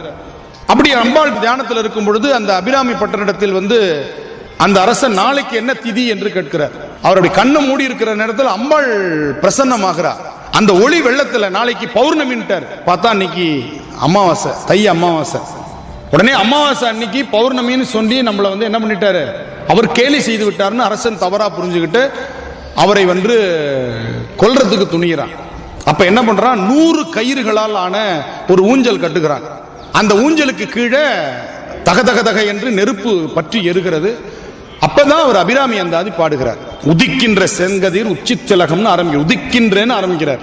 இப்படி ஒன்றா பாடி அந்த 100 கயிறு அறுபடுகின்ற நிலையில் அம்பாள் என்ன பண்றா? ஆத்தாளை எங்கள் அபிராம வல்லியை அண்டமெல்லாம் காத்தாளை என்று சொல்லி அந்த பாட்டு பாடணுன்னே தன்னுடைய காது குண்டலத்தால் பௌர்ணமி நிலவாக அங்கே காட்டுகிறாள். சரபோஜி ராஜா தன்னுடைய தவறை உணர்ந்து அவரை அரசவைக்கு அழைத்து சென்று எல்லோர் மத்தியிலும் அவரிடத்தில் மன்னிப்பு கேட்டதாக ஒரு வரலாறு உண்டு. அப்படி எழுந்த முதல் தமிழ் சாக்த நூல் எதுன்னா முழுமையான சாக்த நூல் அபிராமி பட்டருடைய அபிராமி அந்தாதி. தமிழில் வந்த சாக்த நூல், முழுமையான சாக்த நூல். ஆனால் அதுக்கு முன்னாடி குமரகுருபரர் எழுதியிருக்கிறார். 16ஆம் நூற்றாண்டிலே குமரகுருபரர் எழுதியிருக்கிறார் மீனாட்சி அம்மை பிள்ளை தமிழ், மீனாட்சி அம்மை குரம், மீனாட்சி அம்மை இரட்டை மணிமாலை, சிவகாமி அம்மை இரட்டை மணிமாலை. இதெல்லாம் குமரகுருபரர் அற்புதமாக அம்பாள் மீது எழுதிய தோத்திரங்கள் நம்மள்ட்ட இருக்கு. சைவத்துல தனியாக அம்பாள் வழிபாட பிரிச்சு பார்க்கறதுக்கு அவங்களுக்கு தெரியல. ஏன்னா சிவனோடு ஒன்றிதான் அம்பாள் வழிபாட்டை பார்த்திருக்கிறார்கள். உண்ணாமலை உமையாளுடன் உடனாகிய ஒருவன் வண்டார்குடல் அறிவையுடு பிரியா வகை பாகம் செல்வியை பாகம் கொண்டார் சேந்தனை மகனா கொண்டார் மல்லிகை கண்ணியோடு மாமலர் கொன்றை சூடி கல்வியை கரையிலாத காஞ்சிமா நகர்தனுள்ளாள் எல்லியை விளங்க நின்றார் இலங்குமேற்றழியனாரே என்று அம்பாளை சிவனோடு அவர்கள் இணைத்து பார்ப்பதைத்தான் விரும்பினார்கள். எல்லா இடத்திலையும் பாருங்க, அம்பாள்ல பாத்தீங்கன்னா தனியா பிரிச்சு வழிபாடே கிடையாது, சிவனை தனித்து பிரித்து வழிபாடே கிடையாது இல்லையா.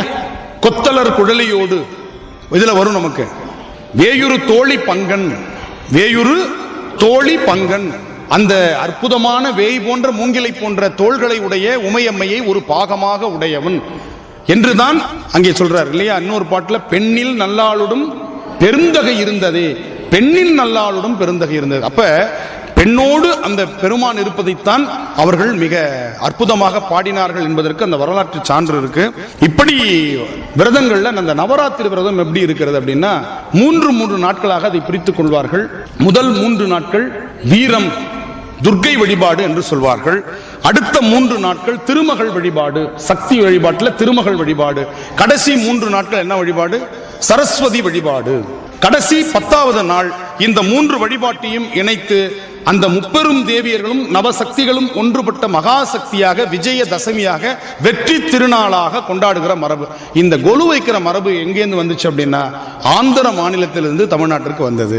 சக்தி வழிபாடு தமிழகத்திலிருந்து உலகம் முழுக்க போச்சு.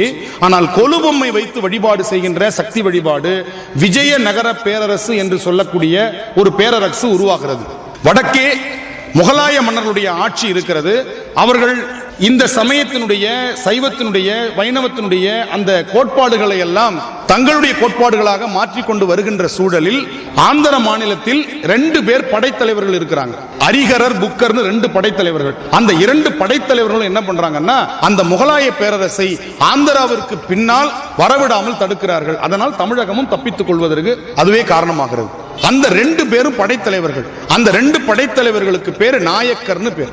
நாயக்கர் என்று சொன்னால் படைத்தலைவர் என்று, நாயகம் நாயக்கர் நாயகன் என்று சொன்னால் தலைவன் என்று பொருள். எனவே நாயக்கர்களால் உருவாக்கப்பட்ட அரசு நாயக்க பேரரசு, விஜயநகர நாயக்கர்னு என்று சொல்வார்கள். அவங்க காலத்துல தான் ஒரு நாயக்க மன்னர் வரார், திருமலை நாயக்கர்னு பேர். அவருக்கு பேர் என்னது? திருமலை நாயக்கர். மதுரை ஆட்சி செய்கிறார். அந்த மதுரை ஆட்சி செய்கிற திருமலை நாயக்கர் காலத்தில் வாழ்ந்தவர் தான் குமரகுருபரர். அந்த குமரகுருபரர் என்ன பண்றாரு, அப்படி மதுரைக்கு வரும் பொழுது திருமலை நாயக்கரை சந்திக்கிறார். சந்தித்த உடனே அவர்கிட்ட திருமலை நாயக்கர் கேட்கிறார், எங்கள் மீனாட்சி மேல ஒரு பாட்டு பாடினீங்கன்னா நல்லா இருக்குமே, எங்களுக்கு எல்லாமே மீனாட்சி தான், அந்த அங்கையர் கண்ணம்மை அந்த அற்புதமான தெய்வத்தின் மீது எங்களுக்கு ஒரு பாட்டு பாடி தரணும் அப்படின்னு சொன்ன உடனே நான் பிள்ளைத்தமிழே பாடுகிறேன்னு சொல்லி அவர் பாடுகிறார்.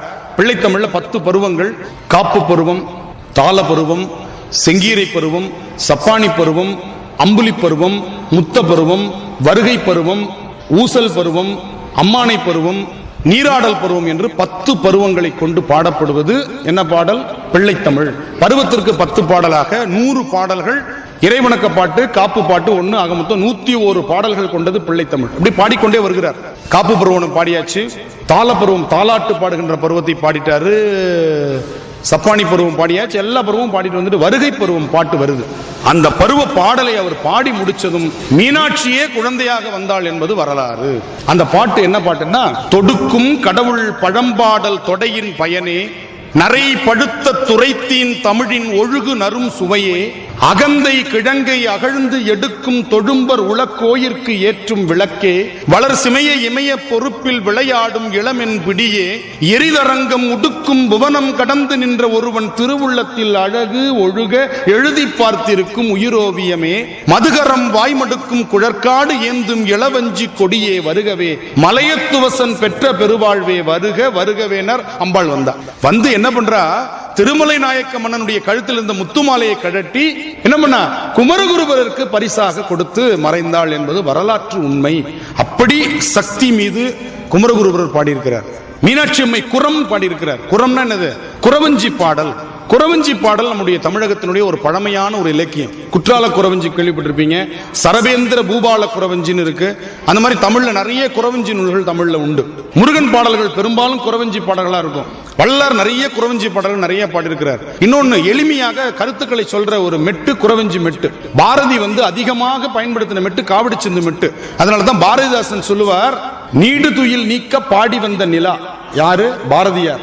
அவர் சிந்துக்கு தந்தை என்று சொல்லுவார். சிந்துக்கு தந்தை காவடி சிந்து என்ற ஒரு இலக்கியத்துக்கு தந்தை போல என்று பாரதியை பற்றி பாரதிதாசன் புகழ்ந்து சொல்லுவார். அப்படிப்பட்ட அந்த சிந்து பாடல்கள் ரொம்ப அழகா இருக்கும். குறவர் குடிசை நுழைந்தாண்டி அந்த கோமாட்டி எச்சில் விழைந்தாண்டி துறவர் வணங்கும் புகழாண்டி அவன் தோற்றத்தை பாடி அடியுங்கடி சைவம் தழைக்க தழைத்தாண்டி சைவம் தழைக்க தழைத்தாண்டி ஞான சம்பந்தன் பேர் கொண்டழைத்தாண்டி பொய் வந்த உள்ளத்தில் போகாண்டி அந்த புண்ணியன் பொன்னடி போற்றுங்கடி பொய் வந்த உள்ளத்தில் போகாண்டி அந்த புண்ணியன் பொன்னடி போற்றுங்கடி தன்னே தானே தன்னே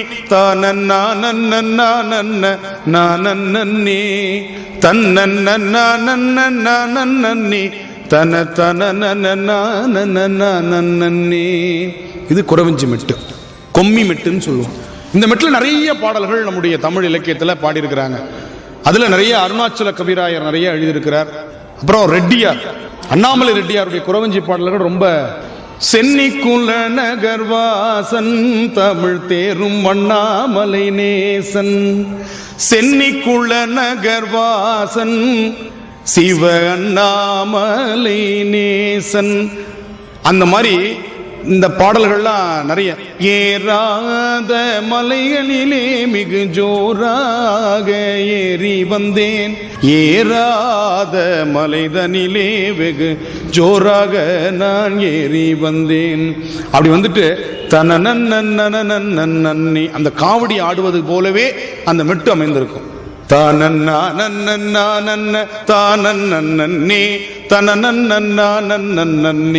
இந்த மாதிரி மெட்டுக்களுக்கெல்லாம் அடிப்படையாக அமைந்தது குறவஞ்சி, குரம் என்கின்ற பாடல் அமைப்பு. அதை முதல்ல எழுதினவர் யாருன்னா குமரகுருபரர். முதல்ல எழுதினது சக்தி மேல மீனாட்சி அம்மை குரம்.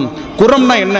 இறப்பு, நிகழ்வு, எதிர்வு என்னும் முக்காலமும் திறப்பட உரைப்பது குரத்தி பாட்டு.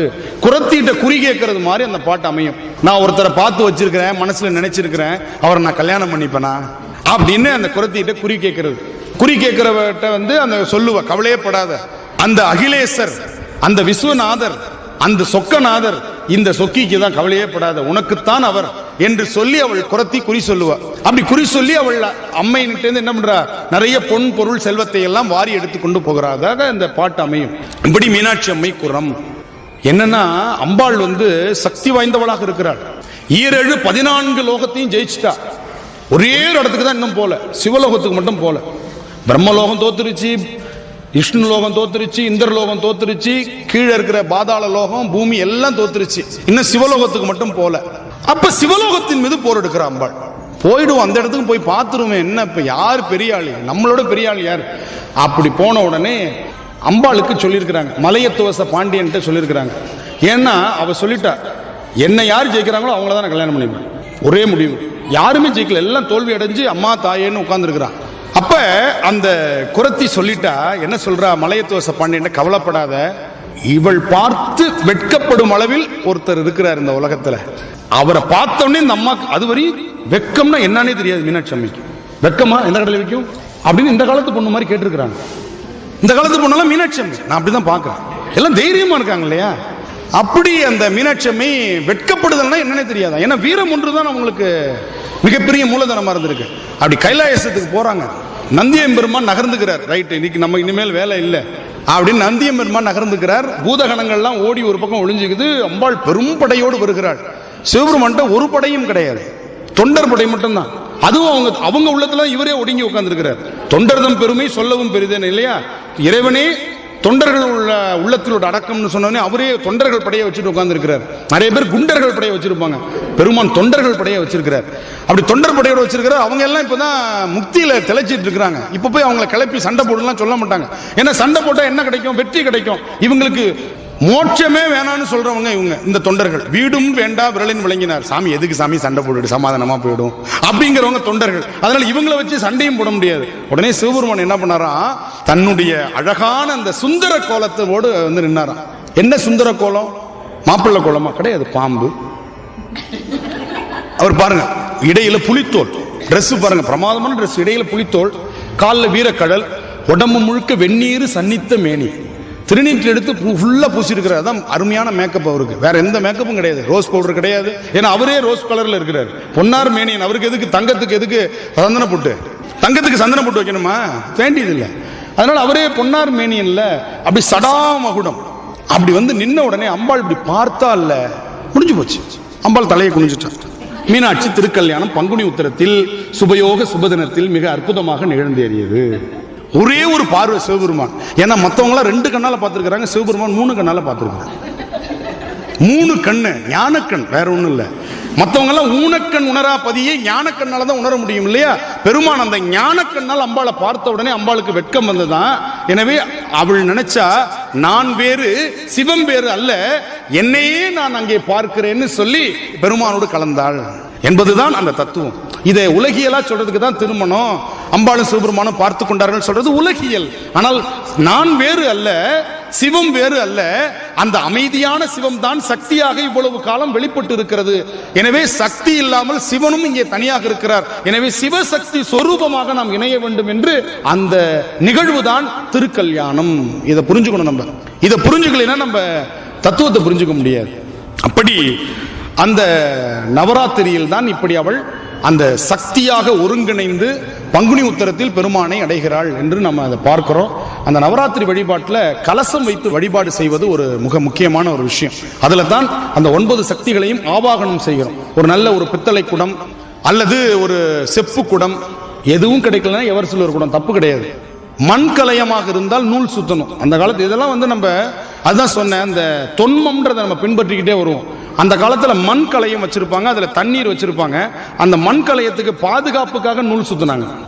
மண் கலையத்துக்கு கொஞ்சம் அது என்ன ஆகக்கூடாது, விரிவடையக்கூடாது, அல்லது ஏதாவது அதில் பற்றுச்சுன்னா அதற்கு ஊர் விளையும் என்று அதுக்கு நூல் சுத்தினாங்க. நம்ம அந்த நூல் சுத்தணும் அப்படிங்கிறத மட்டும் மனசுல வச்சுக்கிட்டு இன்னைக்கு பித்தளை குடத்துக்கும் சுத்திட்டு உட்காந்துருக்கிறோம்.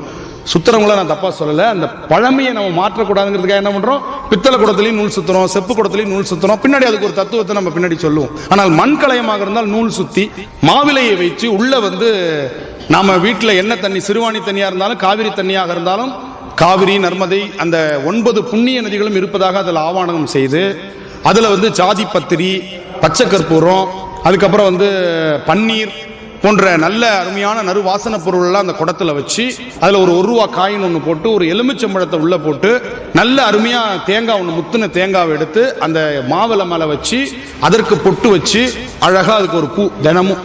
இதுதான் கலச வழிபாடு. அந்த கலசத்தினுள் நவசக்தியும் ஆவாகனம் செய்யறோம். நவசக்தி அந்த 9 நாள் முடிஞ்சதுக்கு அப்புறம் அந்த கலசத்தை எடுத்து நாம அந்த தீர்த்தத்தை கொஞ்சம் எடுத்து சாப்பிட்டுட்டு நம்ம வீடுகள் சுத்தி அந்த கலச தீர்த்தத்தை தெரிச்சு நமக்கு வரவங்களுக்குலாம் அந்த கலச தீர்த்தத்தை கொடுக்கிறது தான் நவராத்திரி விரதத்தினுடைய நிறைவு.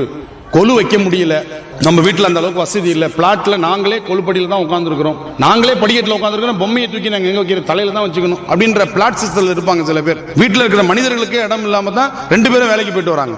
அப்ப கொலுவில் வைக்கல முடியலன்னா கலசம் மட்டும் வச்சு வழிபாடு பண்ணுங்க. குழந்தைங்க வீட்டில் படிக்கல, கொஞ்சம் மந்தமா இருக்கிறாங்க அப்படின்னா சகலகலா வள்ளி மாலை குமரகுருபர் எழுதியிருக்கிறார்.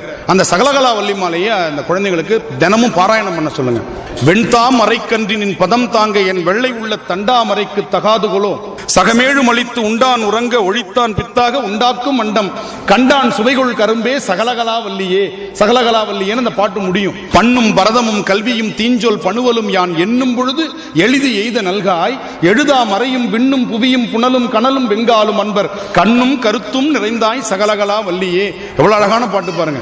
மண் கண்ட வெண்குடை கீழாக மேற்பட்ட மன்னரும் என் பண் கண்ட அளவிற் பணியச் செய்வாய், படைப்போன் முதலாம் விண்கண்ட தெய்வம் பல்கோடி உண்டேனும் விளம்பில் உன் போல் கண் கண்ட தெய்வம் உள்ளதோ சகலகலா வள்ளியே. சரஸ்வதிக்கு ஒரு பேரு கண் கண்ட தெய்வம்னு பேரு. ஏன் அப்படின்னா நாம பார்க்கிற அத்தனையுமே சரஸ்வதி. ஒலிப்பதிவு செய்யறவங்களுக்கு ஒலி வாங்கி சரஸ்வதி, படிக்கிறவங்களுக்கு புத்தகம் சரஸ்வதி, கோவில்ல இருக்கிற அர்ச்சகருக்கு அந்த இறைவன் தான் சரஸ்வதி, சாதாரண கூலி தொழில் செய்யக்கூடியவர்களுக்கு கரணையும் சுத்தியலும் மண்வெட்டியும் சரஸ்வதி. எனவே அந்தந்த தொழில் செய்பவர்களுக்கு அந்தந்த தொழில் கருவிகள் சரஸ்வதி. எனவே அதை நாம கண்ணால பார்க்கிறதுனால அம்பாளுக்கு என்ன பேரு? கண் கண்ட தெய்வம். அதனால சொல்றார், இந்த உலகத்துல எத்தனையோ தெய்வங்கள் இருக்கு, விளம்பில் உன் போல் கண் கண்ட தெய்வம் உள்ளதோ சகலகலா வள்ளியே. உன்ன மாதிரி பார்த்த உடனே கண்ணுல பார்க்கிற தெய்வம் ஏதாவது உண்டா? சகலகலா வள்ளியேன்னு அந்த பாட்டு முழுக்க 10 பாடல்கள்ல குமரகுருபரர் சகலகலா வள்ளியை அம்பாளாக தோத்திரம் செய்கிறார். எனவே சரஸ்வதி பூஜைக்கு இந்த பாட்டை படிக்கிறதுக்கு குழந்தைங்களுக்கு சொல்லிக் கொடுங்க. குமரகுருபரர் பாடியிருக்கிறார்.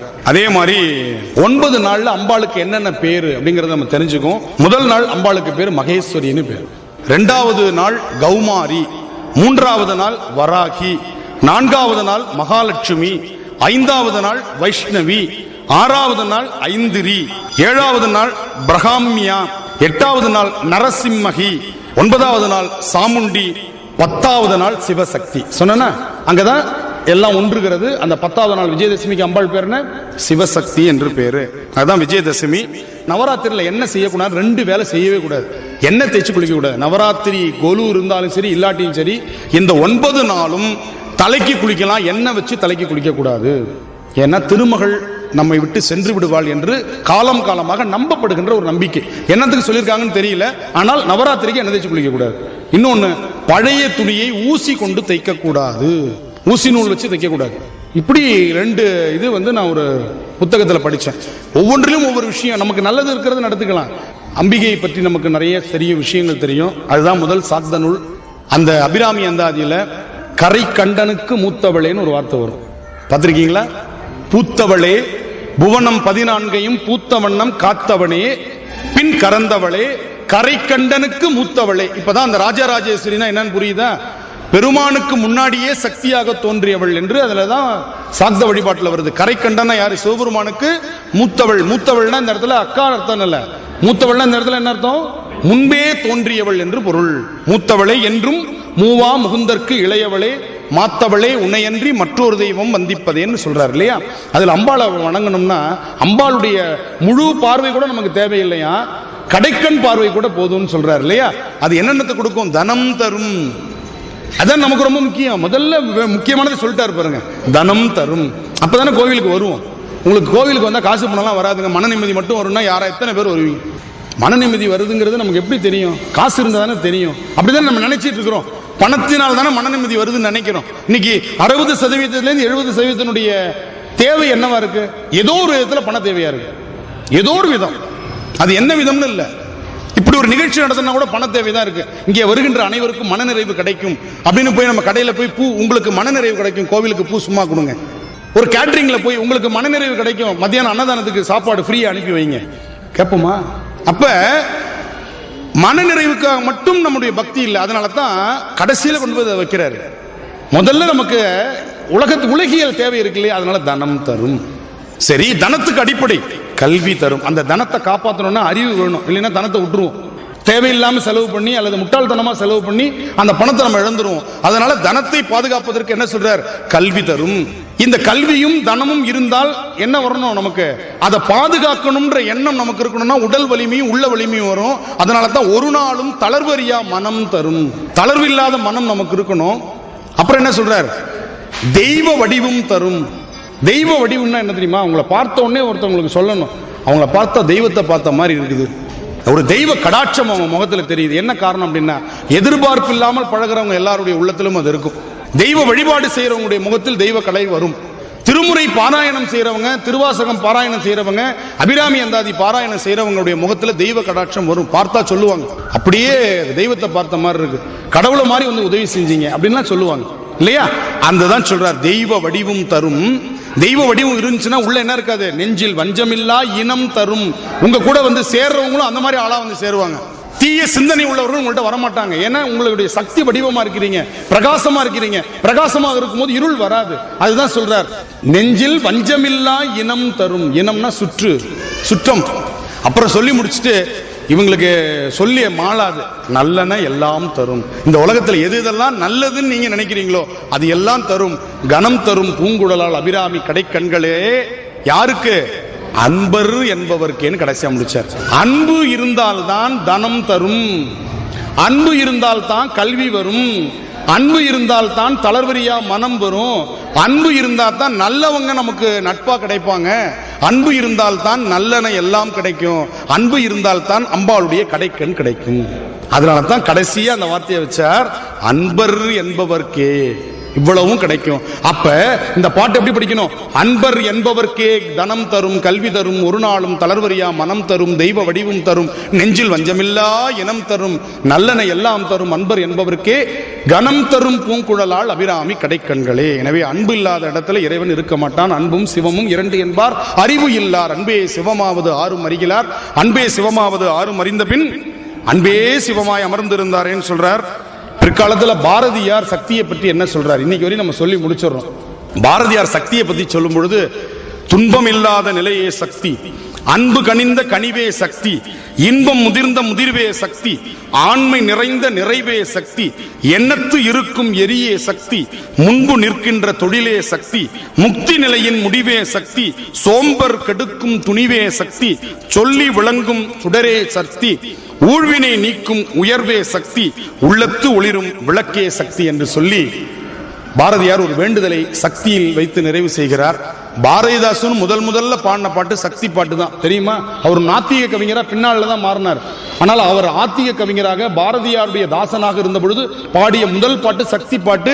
எங்கெங்கு காணினும் சக்தி அடா, ஏழு கடல் அவள் வண்ணமடான்னு பாடினார்.